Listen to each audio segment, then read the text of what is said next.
पडळकर साहेब, जगदीश जाधव साहेब आणि चेतन वाडे साहेब. बघा तुम्हाला हे शोभतंय का?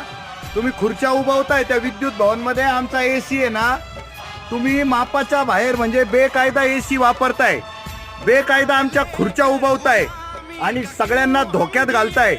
डेफिनेटली ही ओपन स्पेस आहे. इथं तुमचे ट्रान्सफॉर्मर असले तर वाईट काही नाही, वाकडं काही नाही.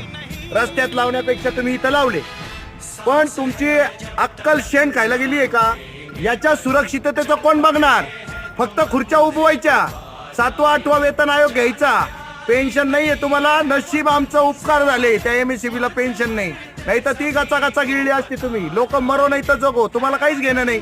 बघा लहान लेकरं खेळताय, लाज वाटू द्या या गोष्टीची. आणि आमची ही संपत्ती धोक्यात आणताय. तुम्ही नुसते पैसे खाताय जागेवर बसून. फुक्कटचा पगार पाहिजे तुम्हाला, बस. याच्यापेक्षा तुमचं दुसरं योगदान नाहीये.